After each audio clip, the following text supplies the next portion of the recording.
Shibani Ahuja, what is one thing every CIO should be doing right now? We've all heard about EQ. We've all heard about IQ, but I think every CIO right now should be thinking about AQ, Adaptability Quotient. All that and more on Transformers. What is transformation and who are the people leading the way? I am so excited today to have someone with me that I am honored to call a friend and has so many amazing nuggets of wisdom that I hope you'll enjoy as well. My name is Ann Funai. I'm CIO and Vice President of Business Platform Transformation at IBM, and this is Transformers, a Think podcast.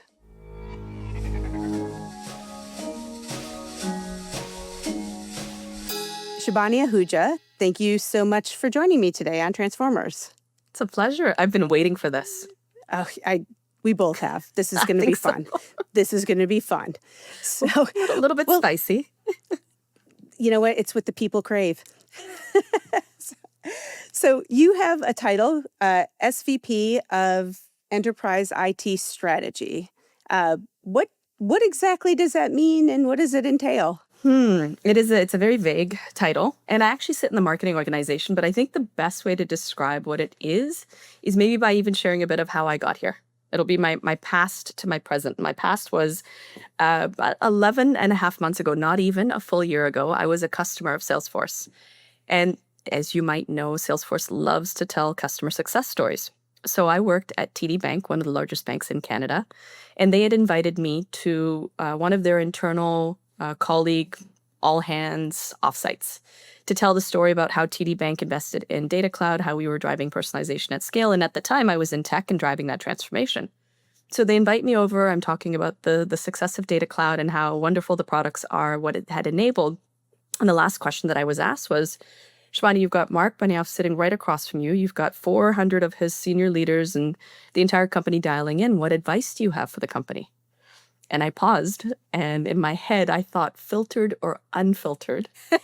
And I gave a very unfiltered response of the good, the bad, and the ugly, of how Salesforce was at times challenging to work with as someone that was in the office of the CIO. And I gave a lot of insights on my experience, which clearly had switched because I had the right account rep that helped to drive that change. But as I'm getting off, and at a certain point, I thought, oh my goodness, I should be escorted out. So I stopped speaking. Mark shakes my hand. The company is very gracious. And as I'm walking out, someone says, watch out, they're coming for you. And it was a mutual call where we called one another because I was very interested in the company, and the company reached out to said, well, all those things that you said about Salesforce engaging the office of the CIO and CIOs, and how would you like to come on over and help address that? And so the role that I'm in today is helping the company understand how do we market to a persona? We are amazing at product marketing. We have an opportunity to do a better job of engaging CIOs directly, and especially in this day and age of AI and how it's not a singular technology that a singular leader in a company can make a decision on. How do we engage one of the most critical and pivotal roles in organizations that are driving transformation? And so I'm working on our go-to-market strategy for how we engage CIOs. Yep, which is, I believe, how we were introduced approximately 10 months ago, perhaps. I think so. Yeah, early on, It was very early on, and it just, magic happens. So, well, what I think is interesting, too, is you've spanned a lot of different roles, a lot of different industries. And so in your current role, though, you're now having to go back on the technical side with the technical company and work across those industries. What kind of perspective does that bring for you as you talk to those CIOs? Maybe to get a little more specific, do you have things you think about based on the industry, if they're thinking AI or not, if they're worried about data? How do you steer those conversations? Yes, I feel like I've been very fortunate. I've had the chance to work across industries, work across countries. I lived in Hong Kong and the Philippines for a bit, and like IT, HR, finance, you name it. I think it's taught me two things. One, and as it relates to the CIO, that transformation is not at all purely transformational. Is not technological, I should say. It's actually deeply human. And so understanding the different perspectives and actually having sat in these different chairs across an organization is allowing me to understand how do I speak to CIOs and technologists that are very tech-centered and bring in that human element of this transformation that's happening that's much bigger than the tech stack itself. And the second piece is really around the fact that most resilient leaders are not functionally deep. They've got to actually go more, I'd say they're more horizontally fluent than they are functionally deep. And bringing that insight to leaders as well, or CIOs or CXOs that I'm engaging, to help bridge that perspective of the tech and the human side together. Yeah, and I've often said I see this in so many CIOs. I see it in myself as that horizontal fluency, but you have to know when, where, and how to dive. So I have weird moments from my career that I have way too much depth of knowledge because something happened in that space, right? That's right. So to having that pan out is so much.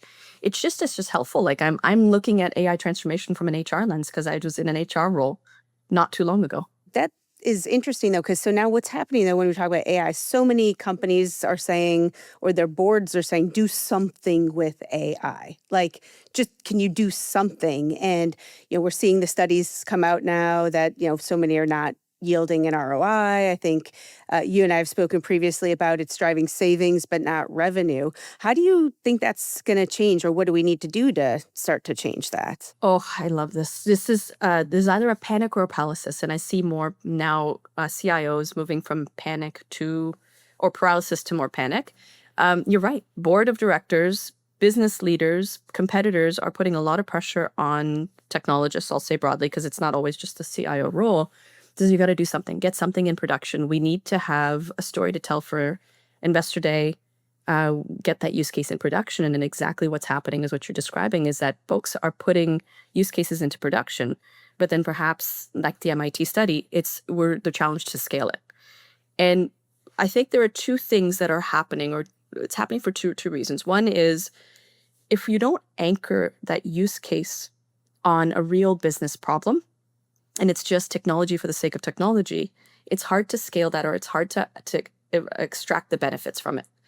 And there is a bit of what I see day to day where suddenly AI has become the topic du jour. Everyone is talking about it, but in reality, a year and a half ago, it was maybe personalization was the hot topic, or operational efficiency was a hot topic, and that's almost gone by the wayside. And so I'm trying to bring folks together to say, think more about where AI is complementing your strategic business priorities. That's one part of it. The second piece is this rush to build something. People are building bespoke. They are wanting to create their own. They're wanting to DIY, but to implement that back into their existing stack is proving to be challenging. And again, for a few reasons, is if it's built off to the side. But the other thing is that MIT study in particular, just to call it out, that 95% of use cases or pilots are not delivering value. That has a lot to do with generative AI. And generative AI, just by the nature of it, is, if you look at GitHub Copilot, that's great. You're going to implement that for your developers, but you can't take that technology and apply it to a contact center for knowledge. So by the sheer nature and design of it, it's not as scalable, but there's a lot to be learned about these implementations. Say, as we start to look at agentic AI, which can be scalable, which does transcend beyond a particular domain, if we think not just about the pilot, but the entire architecture and the house upon which the pilot is built and sits, then we can start to look at more use cases that deliver value ongoing. And I love that you started though with the human element. I have this naive hope that AI will actually make us more human again. That we've gone so far, and I used to call it the era of the robotic executive, the robotic leadership, right? Like, you must just come in and be very yes, we do A, B, C. It's Transactional.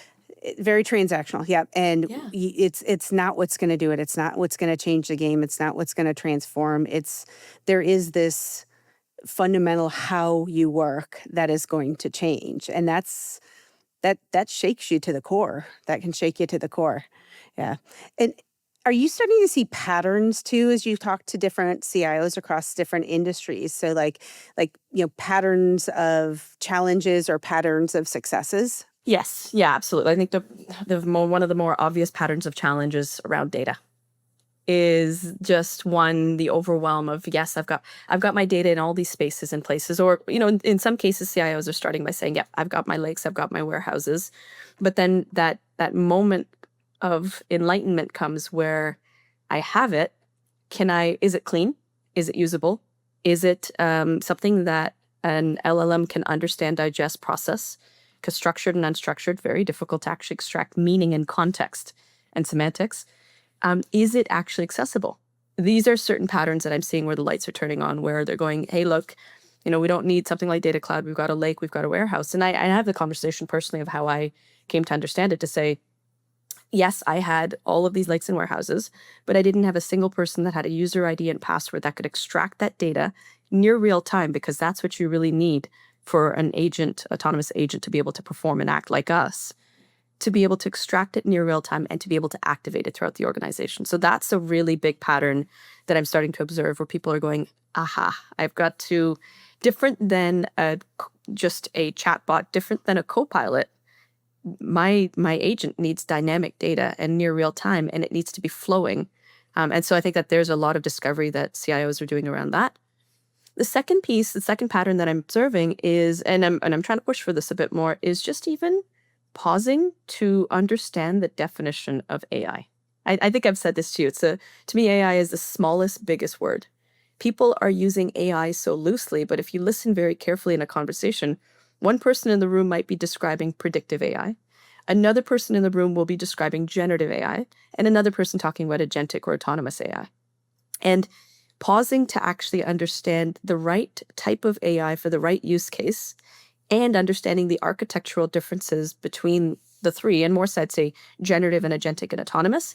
I think again now where CIOs are really starting to, on the plus side, starting to understand the difference between those architectural differences, they're really starting to think about their investments in a very different way. Oh, 1,000%. Absolutely. See that happening everywhere. And I've used this term before too. It's almost like this is my cynic side saying it, not the positive side, but it's the weaponization of words. And so, okay, AI, do AI, but like, what does that mean? What are you going to do with it? And I think I've also been telling my teams, like, there's a difference between smart, fast decisions and stupid, fast decisions, right? Because AI, to at least what I've seen, inevitably, invariably says, okay, you should be able to go faster. You should be more productive. Well, what's the definition of more productive? What is the definition? Like, what is the outcome that speed should drive?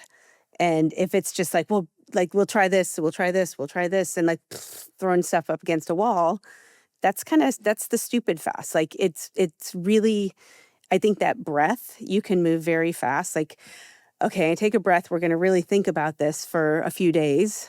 And then you make such a more informed decision. I think the odds of positive ROI become even higher at that point as well. You're nailing it. It's like go slow to go fast. I know it's a term that's overused, but in reality, or to choose the right small bite-sized use case that allows you to test this technology, which is like agentic AI is less than a year old, or maybe it's now hitting the cusp of 1 year. But to start slow to go fast, to really, to your point, be very thoughtful about what you're implementing, why you're doing it. Is speed really even the measure that you want to use as the benefit in this case? Like, is it quality? Are you improving the quality of the output of something? It's I think that's a wonderful insight to really emphasize. Well, and you use another term. I like, you talk about agentic is the third wave of AI. I'd love to hear what you mean by that. It's really, and I've kind of probably teased it out already, is that we all started with predictive AI has been around for years and years. And like, AI is not new. And then was it about 2.5 years ago, generative had come onto the scene.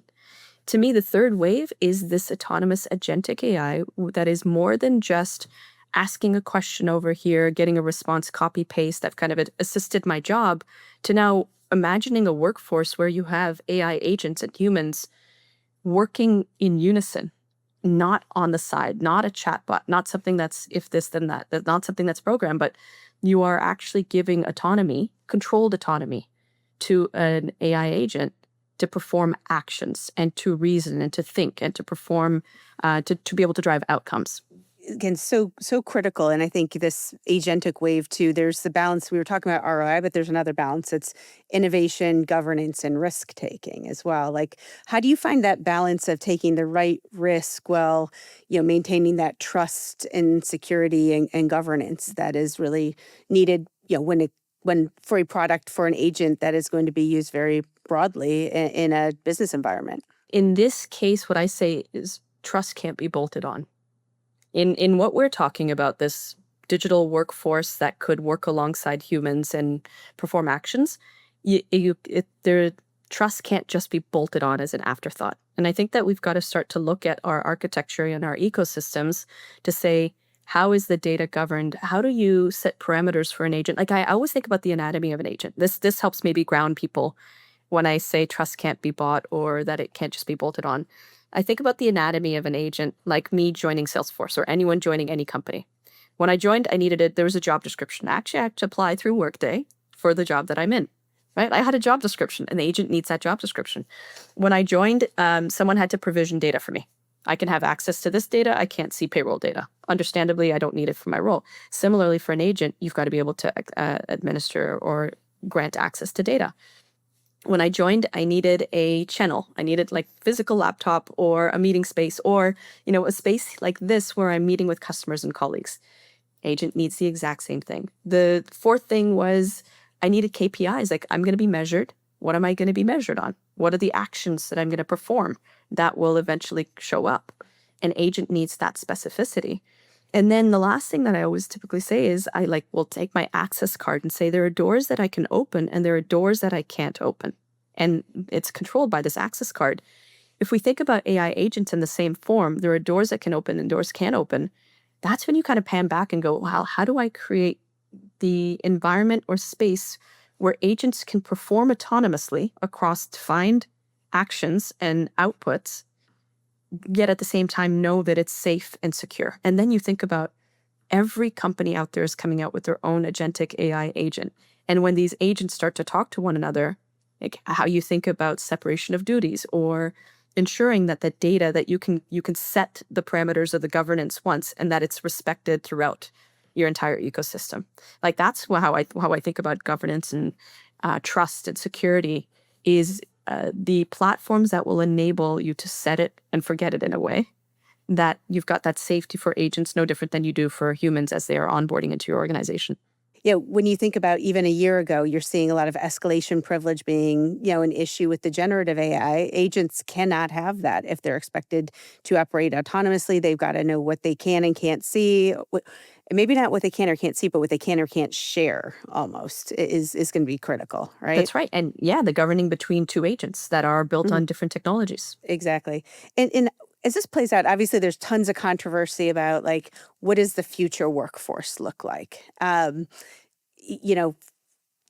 a 1-year view, there's a 5 to 10-year view. How do you see this evolving over time? And I'd say both the workforce and maybe for people in the workforce and for people coming into the workforce out of university, say. I was having this conversation with someone recently, is even if before we project into the future, thinking about how people feel about AI today. Like, I can see people going through waves, and I see my friends going through these waves.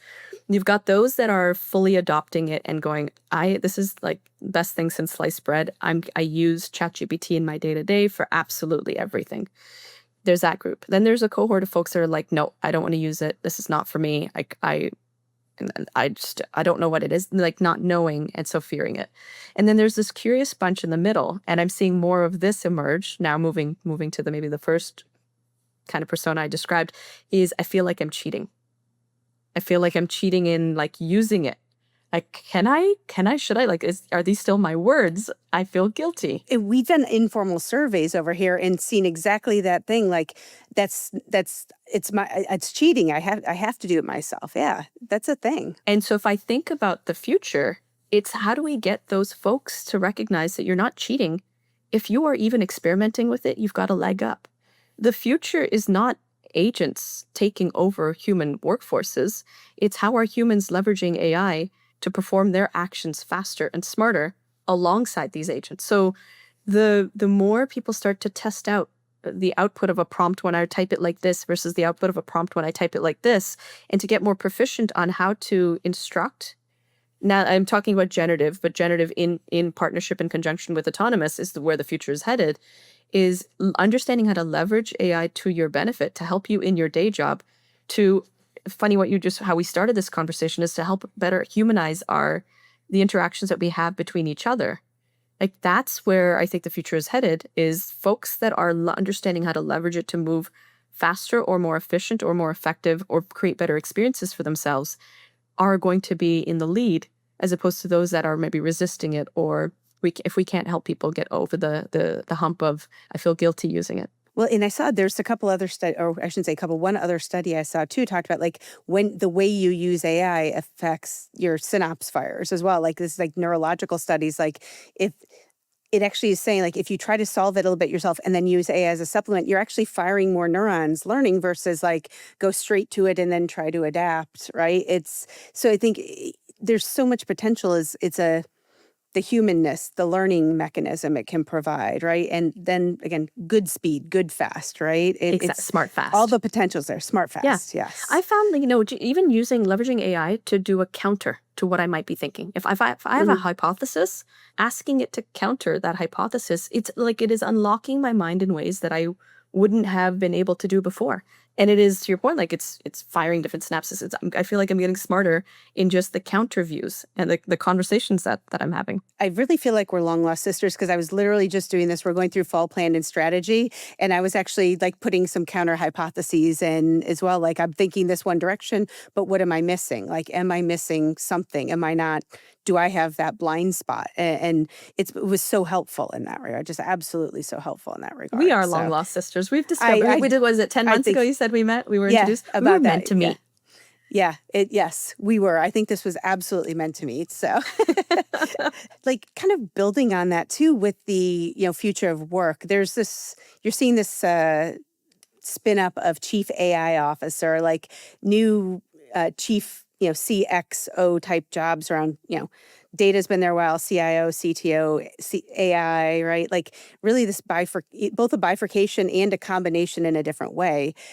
Where do you see that one going? I'm seeing particularly like this role of the chief AI officer and the CIO in particular. I know that you and I have talked about this. Like, I actually think that the chief AI officer can be a very powerful ally. Like if the operating model is clear.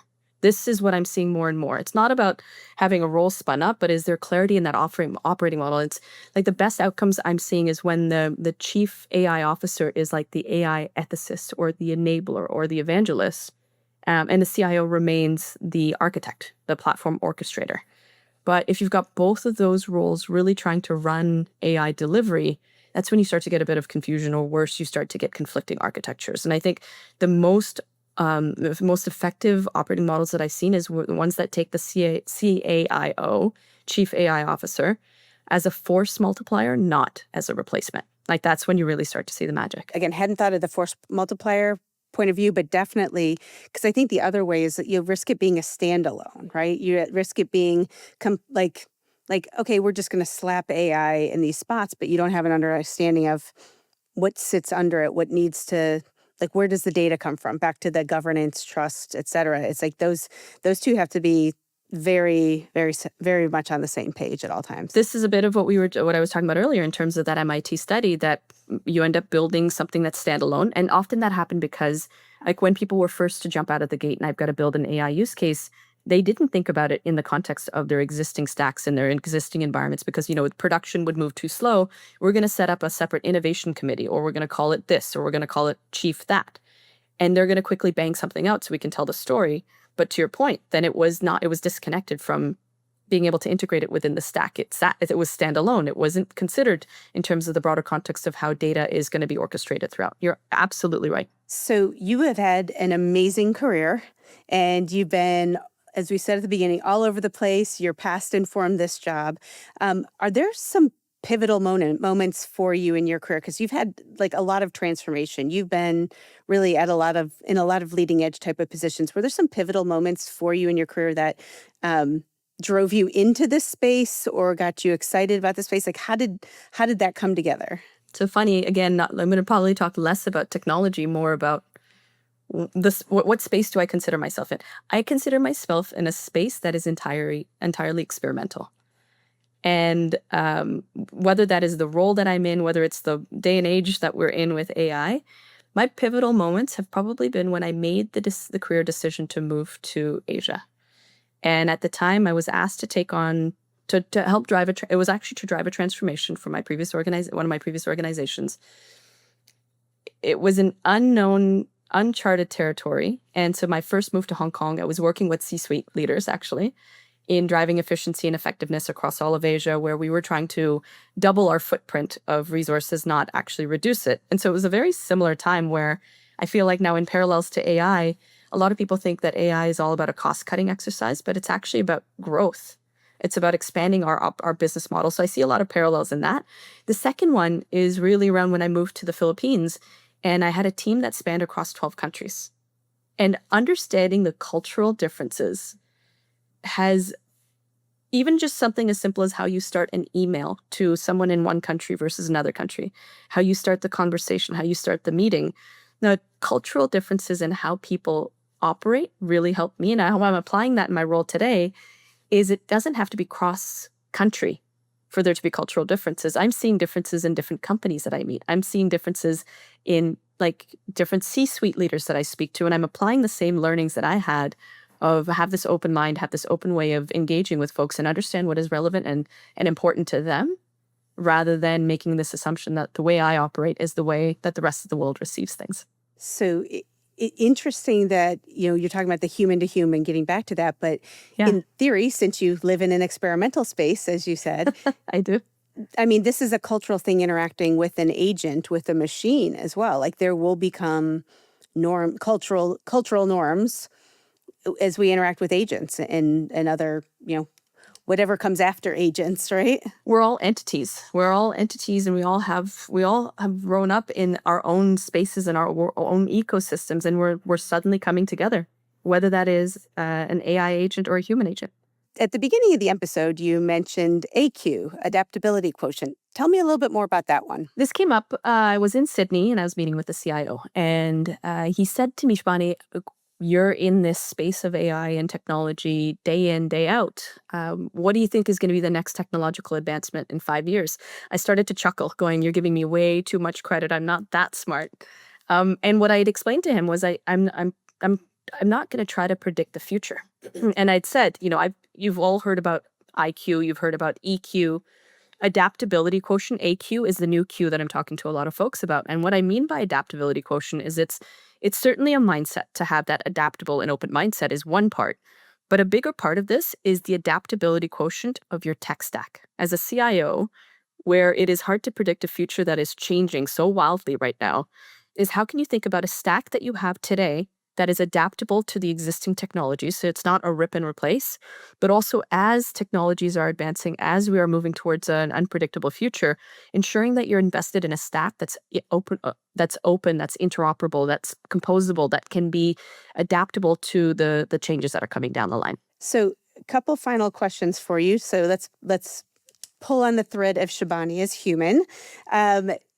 Do you have a moment in time filtered or unfiltered? Unfiltered. Okay. Hello, please. All right, let's go. Please. All right. Can you look back to, like, we just talked about moments that shaped your perspective, but do you think back in a time with a risk you took in your career? It's that a risk that really kind of, again, shaped who you are, whether it paid off or not, because sometimes failures obviously are the best learnings as well. Two are coming to mind. One I've kind of lightly talked about is like this. I left my life behind and I moved to Asia. Was my early 30s, and I sold everything, and I just decided I was going to start fresh.